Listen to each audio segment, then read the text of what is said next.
I fully endorse the Coalition of Climate Resilient Investment.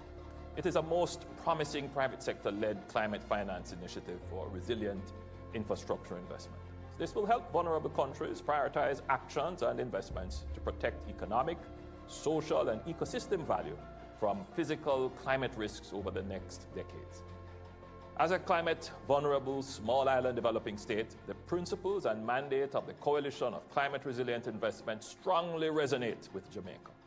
We will present the product of our collaboration, Jamaica's first investment prioritization virtual tool, which integrates climate risk analytics into decision-making to achieve more efficient allocation of public and private capital towards building resilience.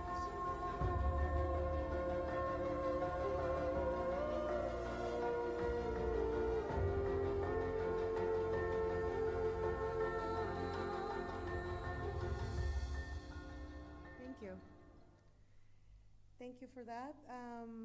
I have neglected to introduce myself, I realize. My name is Anaite Mills, and I'll be your MC for today for the official launch of the Systemic Risk Assessment Tool. Thank you to the Honorable Prime Minister for that endorsement. Today, we are gathered to tackle a key problem that any climate vulnerable country in the world is facing today. Investments in infrastructure, a sector particularly vulnerable to climate change, requires innovation, partnerships, and continued investment. And yet, these factors are challenged if the risks are not well understood, disclosed, and priced. Without proper risk assessment, infrastructure in Jamaica is a major threat. And if infrastructure investors, public or private, do not price and integrate climate risks into their models and processes, their return can quickly turn into losses. One way to solve this conundrum is to develop and tap into data that can help infrastructure investment decision makers better assess risk to more efficiently allocate financial resources. To kick us off, please allow me to welcome Dr. Wayne Henry from the Director General at the Planning Institute of Jamaica to provide his welcome remarks. Thank you.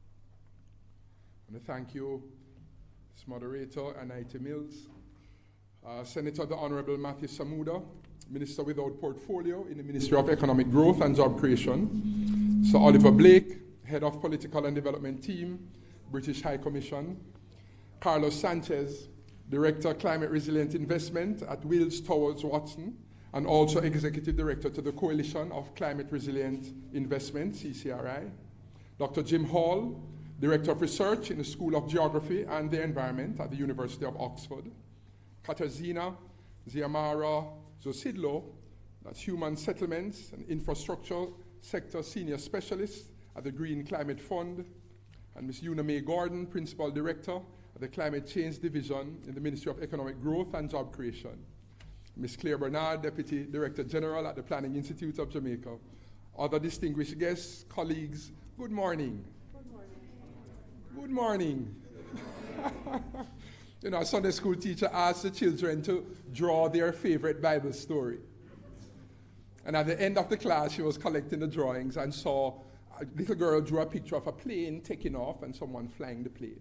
And the teacher thought, a plane in the Bible? She said, what story is this? The little girl said, it's a flight out of Egypt. Pontius the pilot. Let me say it's my distinct pleasure to welcome you on behalf of the Planning Institute of Jamaica, today's official launch of the Jamaica Systemic Risk Assessment Tool, JSRAT. This marks an important stage in the journey, which began with Prime Minister Andrew Holness's endorsement of the establishment of the Coalition of Climate Resilient Investment, CCRI, to mobilize climate finance towards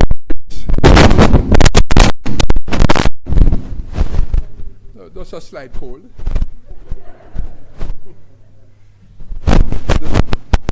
the Prime Minister's endorsement of the CCRI to mobilize climate finance towards improved resilience in infrastructure. Since then, the CCRI has been leveraged and has been leveraging the resources and expertise of large global financial institutions towards climate resilient infrastructure development. CCRI and partners have also facilitated the design and testing of a tool to assist in prioritization of climate change adaptation and resilient infrastructure investment. Historically, Jamaica has experienced several weather-related shocks, which have had a significant adverse impact on our growth and development.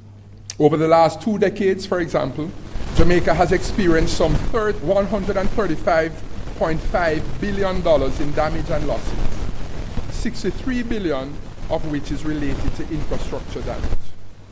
The severity of the impact, coupled with the lengthy recovery time, has served to erode years of development achievements, with losses ranging between 1 and 2% of GDP annually. Global projections and climate outlook outlined in the Intergovernmental Panel on Climate Change AR6 Climate Change 2021 report and our own State of the Jamaican Climate Report 2019 indicate that we are in for unprecedented climate changes, which could wreak further havoc unless we harden our infrastructure and take urgent adaptation and mitigation action. As the climate crisis worsens, and with Kingston, our capital, being projected to be among the first cities in the world to experience climate departure as early as 2023, reducing climate risk broadly and specifically with respect to infrastructure has to be a national priority. All right, thank you. There you go. Speaking with a little more authority. We recognize that our adaptation efforts must be informed by data and science and build on the integrated disaster risk management approach in Vision 2030 Jamaica, our National Development Plan. Already, we have begun to lay the foundation for this more scientific approach, but there is room for improvement. Thus, JSRAT is an important data-driven addition to the analytical toolkit to aid assessment of climate risks, particularly with respect to critical infrastructure, such as water, transport, and energy. We anticipate that the combination of the analytical capabilities of this tool, along with those of relevant local platforms and the transfer of knowledge to local technical personnel, should help to better guide our decision-making on future location and investment for infrastructure. The JSRAT is a potential game changer. Thus, we look forward to its utility as a country, and as a country moves not only modernize, but also to retrofit and harden its infrastructure assets.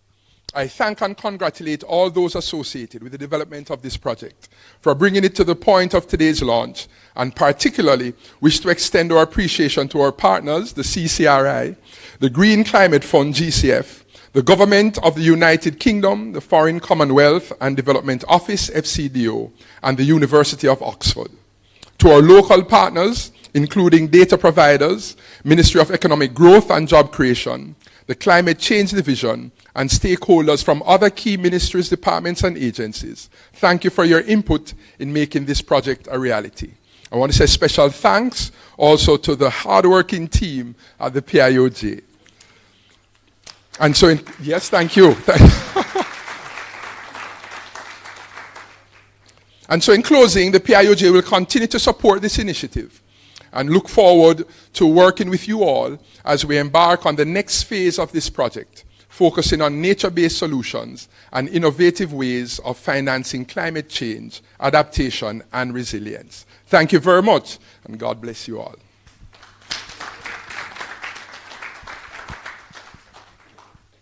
Thank you, Dr. Henry, DG. Bigging up all the teams.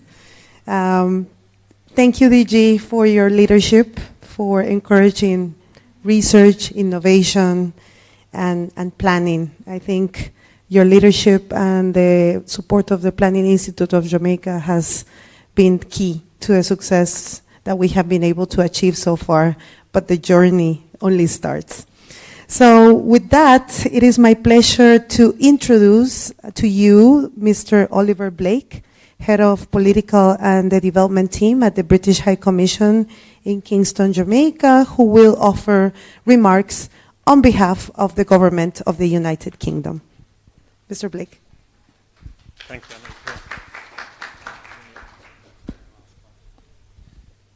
The Honourable Minister, DG of PIOJ, Executive Director, CCRI, Professor Hall, and all the members, distinguished members of your delegation come from many parts of the world today for this event. I'm very pleased to be here representing the British government, in particular representing High Commissioner Judith Slater, who is not in Jamaica at the moment. So I'm very pleased to be able to stand in for her and bring you these remarks this morning. When the Coalition for Climate Resilient Investment was launched at the UN Climate Action Summit in September 2019, we knew we had a lot of work to accomplish in a short period of time to transform infrastructure investment by integrating climate risks into decision making. Without that integration of the risk, the wrong investments were being made or would be made in the wrong places. Money was not flowing into the right places in order to deliver the right results on investment. I'll come back to the question of money and money flow a little later. A tremendous amount of work has been done, helped and hindered by the pandemic. I think we've all seen the benefits and the downsides of virtual working. But I would like to commend the way in which all sides on this piece of work have been able to work together virtually. And it's so great for everybody to be able to come together physically this morning. But I would like to commend the excellent work that's been done virtually between all the partners on this program. So this work is driving a shift towards a more climate-resilient economy for all countries, including the most vulnerable.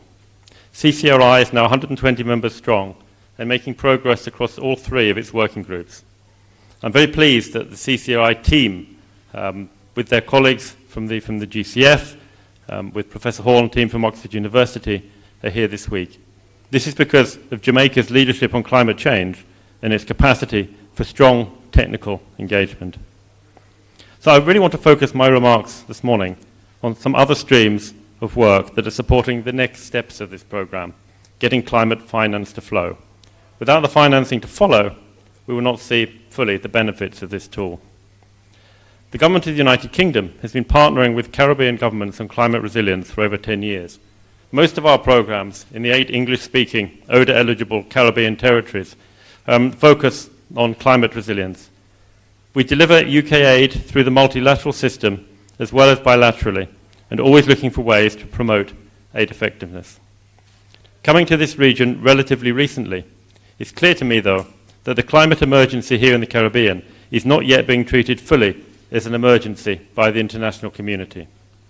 The balance of risks, since we're talking about risks on this tool, the balance of risks seems to be wrong. In my view, the risk analysis needs to take a lot more into account the risks to people's livelihoods of not taking action in time. A lot of the work that we're doing in the international community has been too slow. We need to find ways of speeding up the flows of climate finance to respond to the threats that the DG has set out. So I am not sure that these risks to people's livelihoods, which are now becoming much clearer to the government and people of the Caribbean, are being properly considered by those organisations that provide climate finance.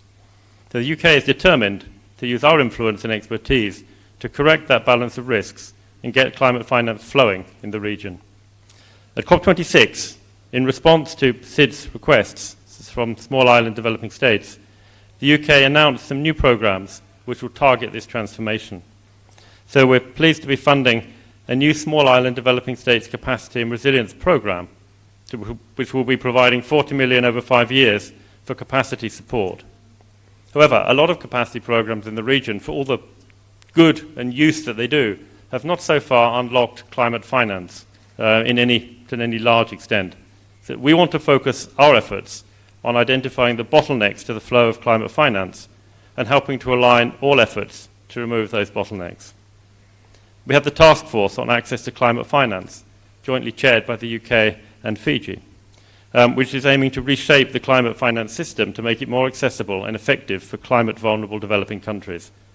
This effectively, in many ways, cuts out the complicated accreditation processes and seeks to streamline approval and reporting processes, lining up finance behind a country's own climate plan. Jamaica is one of 5 countries piloting this work. The Infrastructure for Resilient Island States programme will provide technical support on multifaceted issues posed by infrastructure systems and promote disaster and climate resilience of infrastructure assets in SIDS. IRIS builds on a prioritisation tool piloted in Jamaica last year under the Coalition for Disaster Resilient Infrastructure programme, which is a multi-stakeholder global partnership of governments, the UN, multilateral development banks, private sector and academic institutions. And in keeping with requests from SIDS to support diversification of economies, the UK is also in early stages of rolling out a sustainable Blue Economies programme sponsored by the recently launched UK Blue Planet Fund.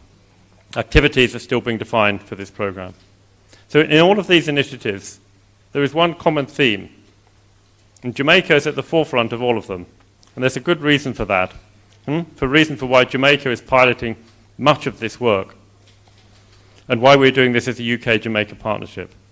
That is because of the shared, strong political commitment to tackling climate change, and because of the impressive technical engagement of the people of Jamaica that are working on these initiatives, without which this work could not have progressed as it has. I must congratulate PIOJ, Climate Change Division, and others in Jamaica who've been taking this work forward so well. I'm, of course, equally keen to commend the engagement and skills of the CCRI team, GCF, and colleagues who've been supporting this work under the leadership of Professor Hall from Oxford University. This is an excellent example of the technical excellence in the UK being used to tackle real problems in the developing world.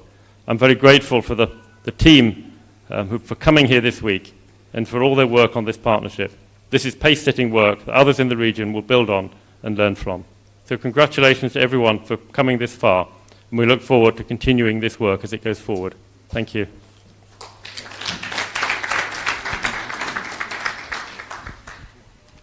Thank you so much, Mr. Blake, Oliver, if I may call you Oliver, because you have been incredibly supportive of the climate change agenda in Jamaica, and he's quite busy. We keep him quite busy in all the climate change events, so it's always good to see you. Partnerships are very important for effective investment, and I'm pleased to welcome Carlos Sanchez, Executive Director of the Coalition of Climate Resilient Investment, a private sector-led initiative, who will speak on behalf of more than 120 members to the coalition, especially those working actively to bring innovative and practical solutions to Jamaica. Carlos, thank you.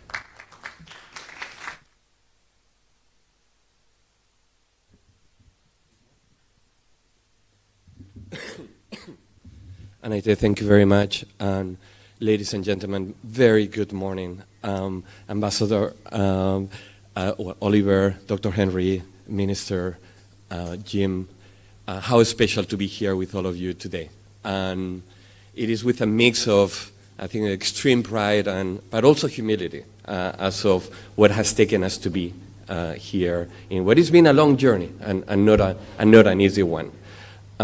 My personal words of gratitude to the government of Jamaica, critical stakeholders, amazing professionals, and wonderful human beings about what you have supported CCRI over the last 2 years are, I just simply have no words. I remember clearly when we were in 2019 at the preparatory meetings of the UN Climate Action Summit in Abu Dhabi, and Ambassador Rattray and Anaite were there, and Yuna May also was there to support us. And CCRI was supported at that stage when CCRI was really next to nothing. It was a very good idea, very well motivated, but the trust and support that we received that day from the government of Jamaica, then at the summit, with Prime Minister words, was simply incredible.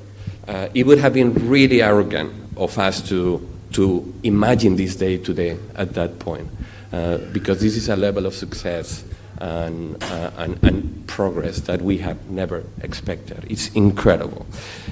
In that regard, I wanted, no problem.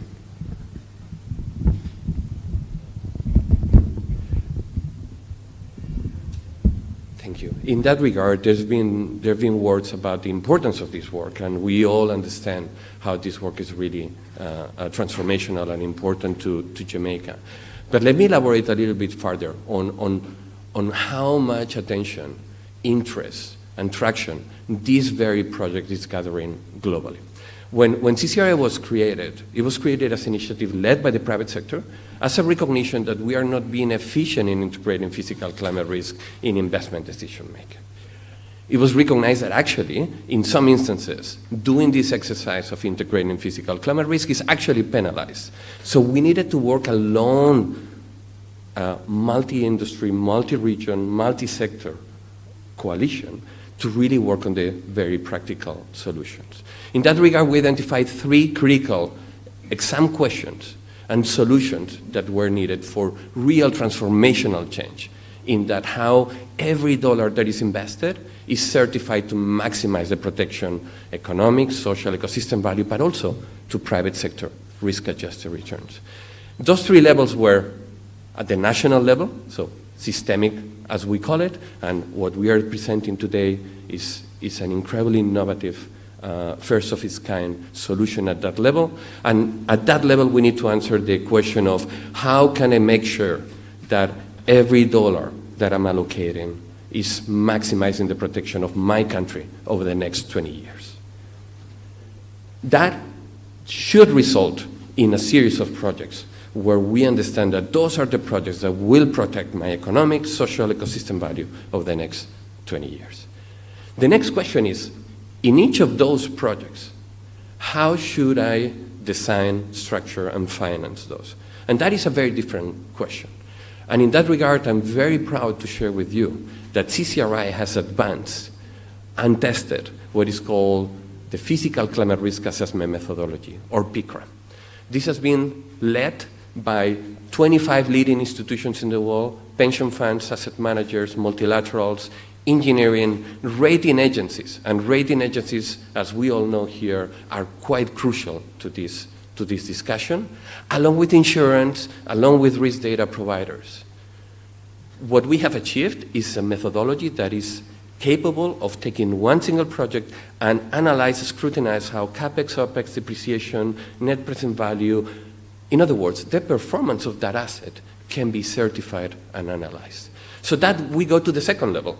So we went to national planning. What are those projects that are strategic to my country to protect it? Then we go to the asset level, how each of those needs to be designed. But then we go to the financing level, where, as we know, and as I indicated already, cost of capital, credit quality, all those considerations need to really step up, need to really get to support this discussion, to enhance it, to reward good management. And that's where we are working on the League of Investment Funds for Resilience, or LIFR. Effectively, this is a series of investment vehicles that are taking CCRI solutions and translating that into real investment. And in the middle, we have developed a series of reports with Standard & Poor's, S&P Global, that for each of the case studies upon which we developed the PCRAM, which were 5 real infrastructure investments, these reports conclude that PCRAM and CCRI provide the best means for an actor, be it a government, be it an institutional investor, to see a better recognition, a better reward in terms of improved credit quality. What I want to say with this is that there is a continuum, there is a sequencing, that what we are speaking today is that first piece of the domino, which for force and physics reason is the hardest one. It's the first one that needs to be moved, but that this journey, this partnership is a long term, that we are incredibly grateful to the government of Jamaica and other stakeholders in the country for their trust and support, but that we are here to really support you much farther. There are private actors, private finance, multilateral, that are really keen to be here and to prove the concept and change the narrative and in a way the paradigm, because we're really stuck in the past perception globally of how resilience investments are expensive investments, are tedious investments that really don't make sense from an investment standpoint. But that is not the reality. We are together. We are changing that narrative to prove that resilient investments are simply better investments. And all the private actors that are part of CCRI, they totally validate that. They think that this is an opportunity. They want to integrate. We have a number of pension funds, asset managers that are already integrating CCRI solutions into their decision making, and it's because they see the world changing towards that. So I just wanted to highlight that there is an incredible opportunity going forward. In that regard, again, what we want to convey is that CCRI is a totally open doors initiative, that we want to engage local actors, that there is a lot for private actors in Jamaica to contribute to, that with the government of Jamaica, we just want to go in the long term in this partnership. There is so much interest across OECD and non-OECD governments that are asking us about that experience in Jamaica. You are setting a blueprint for innovation, and there is an incredible level of interest in that regard. And thank you very much, Senator Minister and Dr. Henry and Oliver, for the thanks notes to the different actors, GCF, the UK government, FCDO, University of Oxford, PIOJ, Government of Jamaica. There is one person that is not with us today that is actually, I'm hoping that she's watching, that is Nikki Jens, also at FCDO. She's been an absolutely crucial, wonderful ally and supporter, and we miss her today. But it's simply wonderful to see so many faces, to meet some in person. And I would finish by saying that the day that we spoke to Ambassador Rattray and Anaite, we thought that this was going to be very much like a 100-meter dash, and that who best to partner with than Jamaica for something like that. This has turned now into a half marathon. You know, we faced and we hit a little bit of an unexpected crisis with COVID and all of that, but we still have won. And you know, you're the best partner possible for any type of race. So please consider us to be here for you, for anything that you want. This week is going to be fantastic and special. And maybe with this I will finish. Thank you so much, everyone.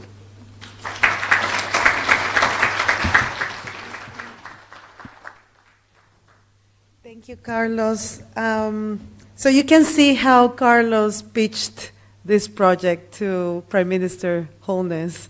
He basically tackled him in a hallway in the United Nations, and Prime Minister was definitely engaged and intrigued because there's risk in pricing risk. And absolutely I remember well, other island states that were in the United Nations were hesitant, couldn't understand why would Jamaica pursue understanding risk at this level. But I think is precisely exactly what we need to do. We need to understand what risk we're dealing with in Jamaica in order to plan for better investments. So thank you, Carlos, for that. Under these first stages of the pilot project here in Jamaica, we have benefited from the analysis and dedication of a group of researchers and experts in assessing climate risk in major infrastructure networks. Allow me to welcome Dr. Jim Hall from the Environmental Change Institute at the University of Oxford, also representing our research team here in the first and second rows. Thank you, Dr. Hall.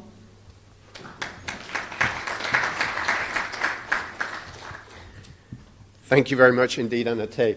And Honourable Minister, Dr. Henry, ladies and gentlemen, it's really exciting to be here today in Jamaica for the launch of the Jamaica Systemic Risk Assessment Tool. As Dr. Henry said in his introduction, the impacts of climatic extremes in Jamaica and in small island states around the world, and more broadly, a real obstacle to development and impact on people's lives and well-being. When Minister Pernille Charles came to COP26 in Glasgow, he explained that though the Caribbean has less than 0.5% of the world's population, it's impacted by a disproportionate amount of the impacts of climatic extremes.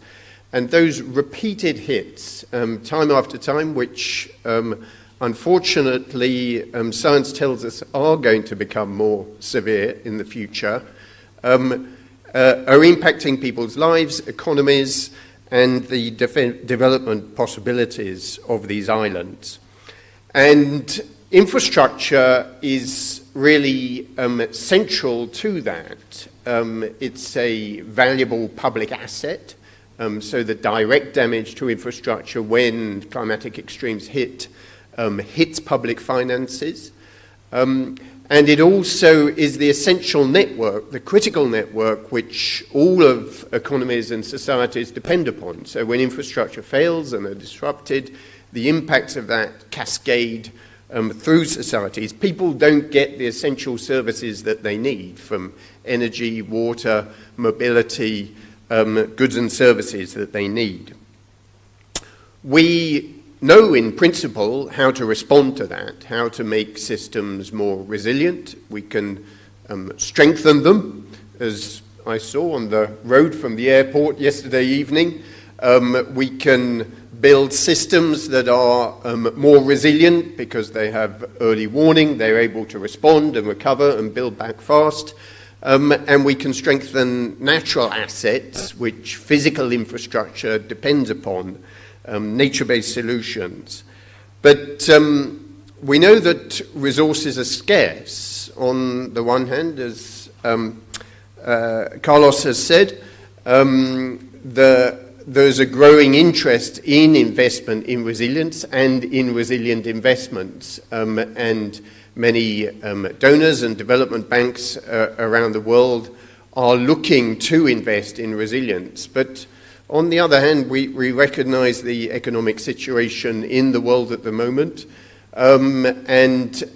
So we have to make a very compelling case for those investments. And it's very easy to waste resources, to over-adapt rather than under-adapt, to maladapt. So prioritizing, putting investments in the right place at the right time is absolutely essential. And in order to prioritize, we need to know where the risk is, how it will change in the future in a changing climate, how much risk could be reduced by investment in resilience, and how much will that cost. And that is what the systemic risk assessment tool does. What is SRAT? It is an interface, and in a moment we'll see some of that. And in the first phase of the training that our team is doing today, people will get an opportunity to interact with that interface. But then underneath the computer interface, there's vast quantities of data, and there are computer codes, which those of you who come along to the more intensive training, which will take place over the next 3 days, will have an opportunity to explore that data and to use and understand exactly how those computer codes work. And they help us to pinpoint risks, to understand the direct damages, the economic disruption, how that might change in the future, what are the benefits of adaptation, and to come up with ranked lists of possible adaptation options. This has been a long journey, as Carlos explained. It originated with this very productive interaction between the CCRI, the government of Jamaica, the PIOJ. Somehow or other, Carlos found me and the team in the University of Oxford, and we have benefited, as we've heard, from support from the Foreign Commonwealth Development Office in the UK, and it's been a great pleasure to collaborate with the Green Climate Fund on this journey. It's wonderful to be here in Jamaica with my team, with Tim, Raghav, Tom, Jasper, Olivia, and Robin. And I must certainly and above all acknowledge the members of our team in Jamaica, the wonderful Anna Tay, who's been hosting us, Ardeth Grant, Edson Williams, who've all been working incredibly hard in Jamaica as our very close partners. It would not have been possible to do this work without them.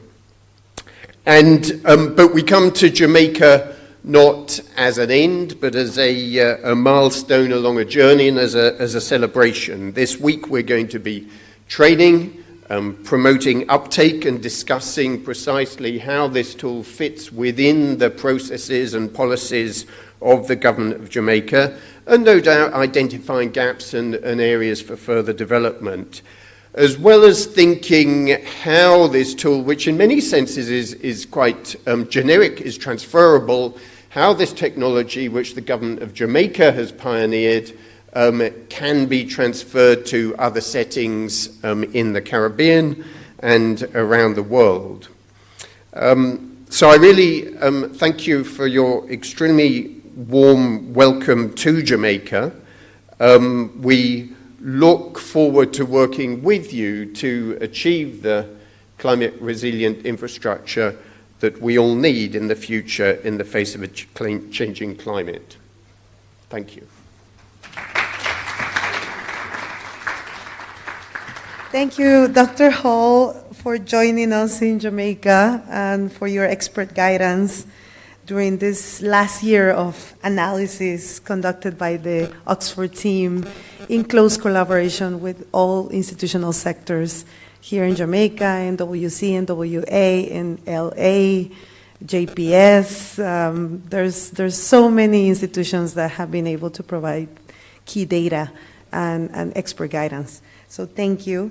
And I know for sure that at this point, you don't want to keep waiting to discover the tool and this timely resource. I just want to acknowledge that we have about 70 participants joining us online, as well as everybody here. So thank you for everybody who has connected this morning to follow.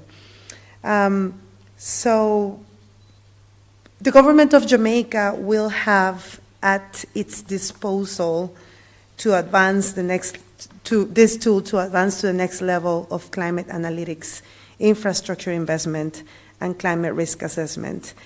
To mark this occasion and officially launch the Jamaica Systemic Risk Assessment Tool, it is only fitting to welcome to the stage a minister who has represented Jamaica on several occasions internationally, advocating for environmental protection, ocean and ecosystems conservation, justice, and climate action. His schedule is packed this week, but we are extremely grateful for your support today. Please join me in welcoming Senator the Honorable Matthew Samura, Minister without portfolio in the Ministry of Economic Growth and Job Creation. Welcome, sir.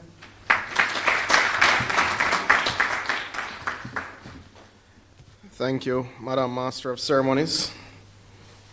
Allow me to acknowledge also the presence of colleague parliamentarian, MP Anthony Hilton, opposition spokesperson on industry, and good friend, Dr. Wayne Henry, Director General of the PIOJ, Mr. Oliver Blake, Head of the Political and Development Team at the British High Commission, Mr. Carlos Sanchez, Executive Director of the CCRI,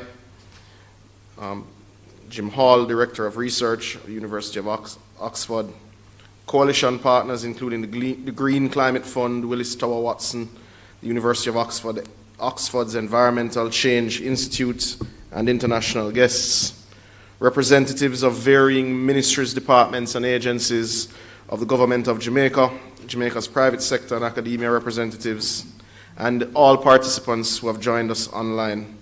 It is indeed my pleasure to join you this morning.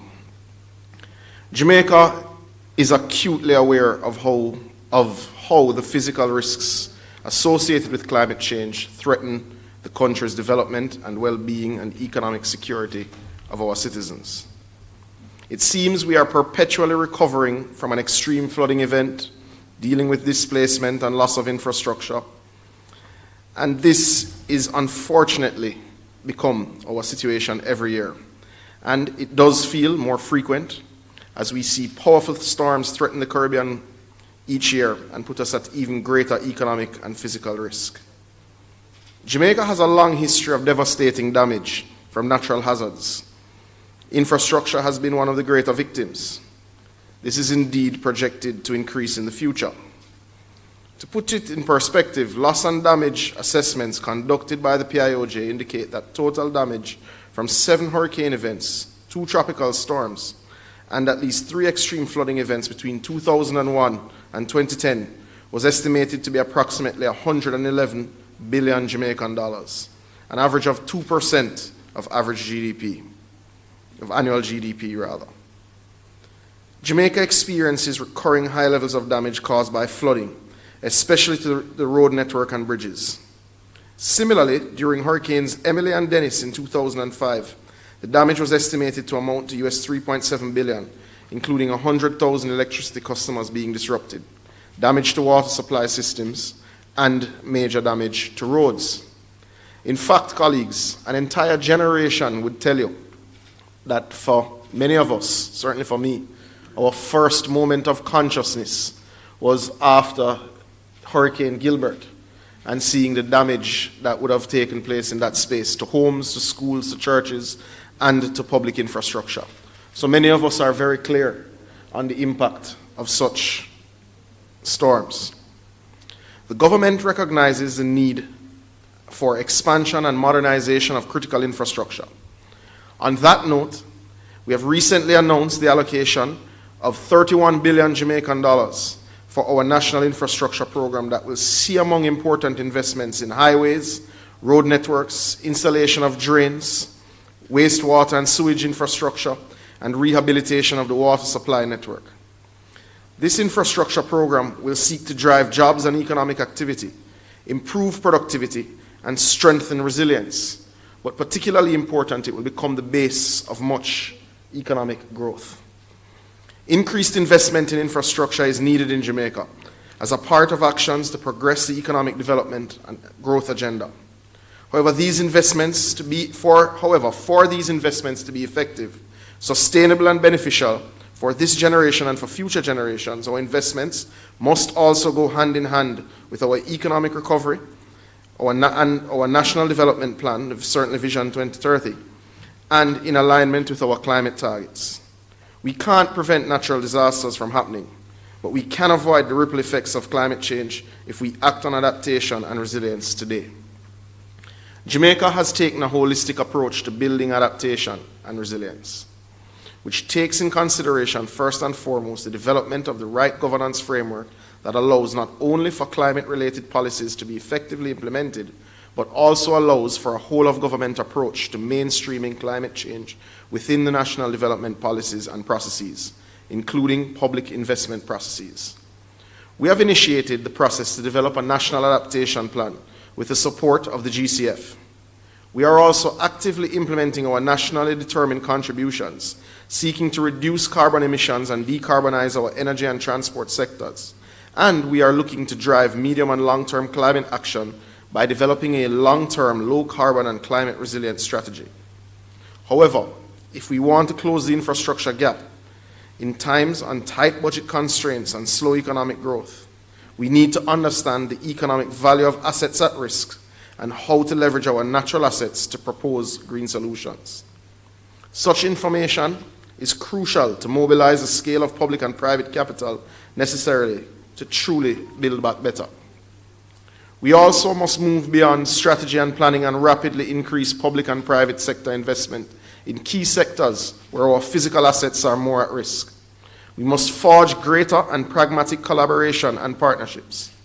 In considering this great challenge, I am pleased to mark 2 years of partnership with the CCRI, an initiative chaired by Willis Towers Watson a leading global risk management company and the third largest insurance broker in the world. With the support of the UK government and its Foreign Commonwealth and Development Office, FCDO, and the GCF, I thank you for responding to the encouragement and public endorsement of the Most Honourable Prime Minister, Andrew Holness, in joining with us.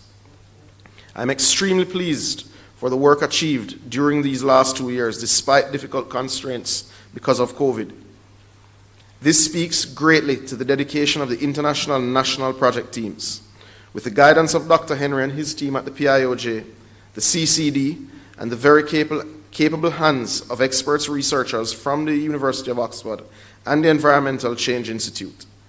Therefore, I could not neglect to recognize the collaboration and contributions of every single sectoral expert and staff within our national institutions, as well as the University of the West Indies. This is truly how partnership should look like.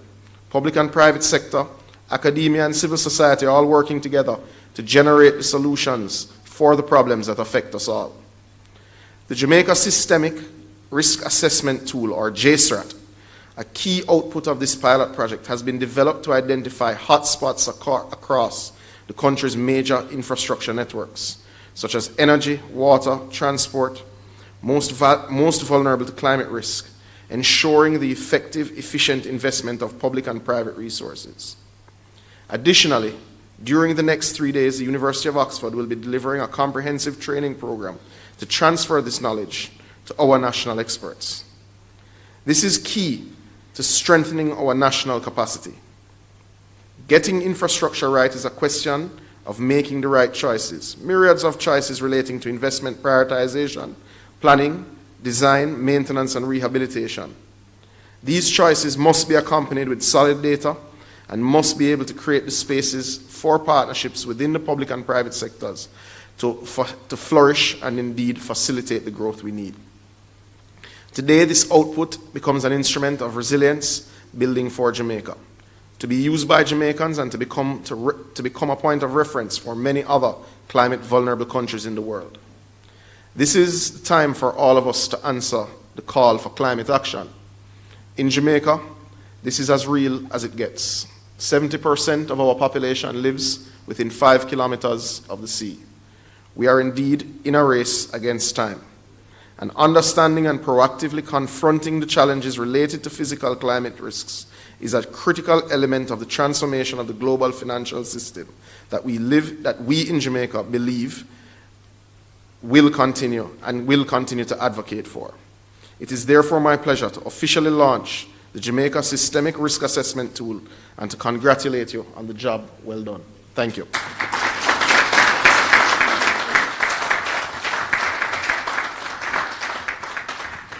Thank you, Minister. We have a short video to show a little bit the attendees about this tool. If my colleagues at JIS can play it now.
gentlemen, the Jamaica Risk Assessment Tool has been launched.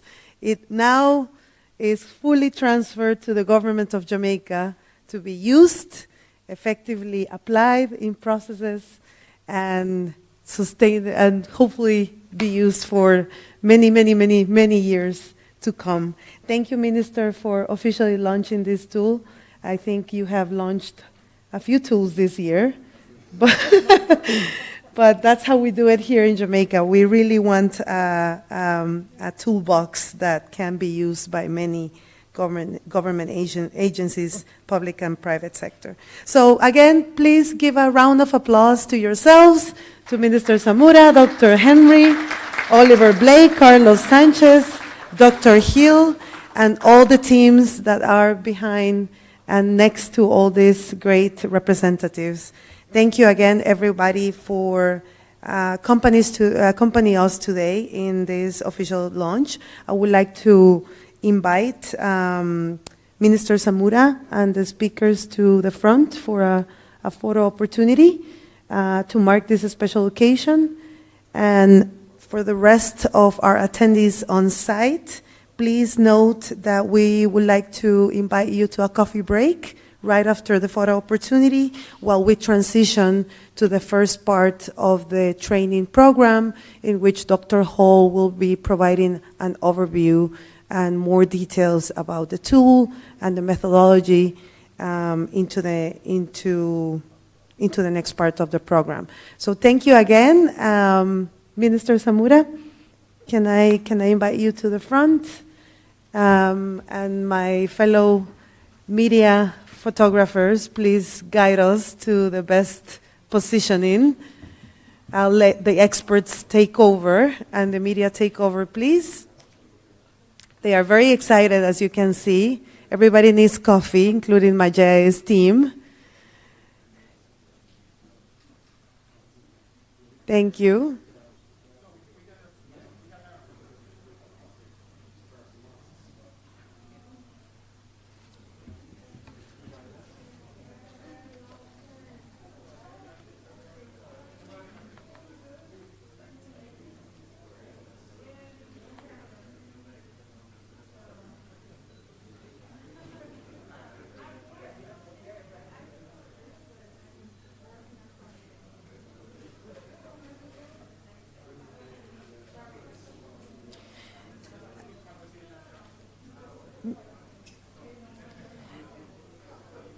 I would like to also invite James Stewart, Ms. Bernard, Una May Gordon to the front. Ms. Bernard, Ms. Una May, and James Stewart, please.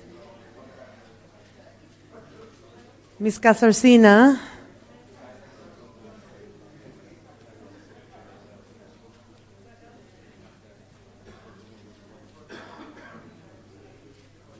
Ms. Bernard, thank you.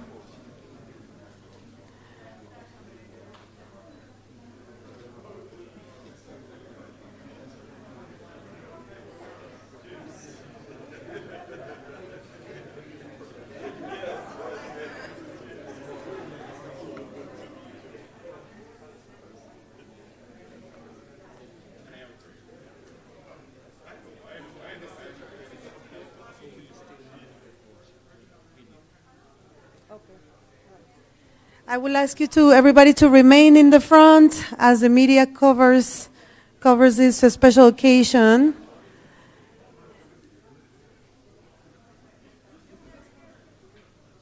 Ms. Shako, could you join us here in the front?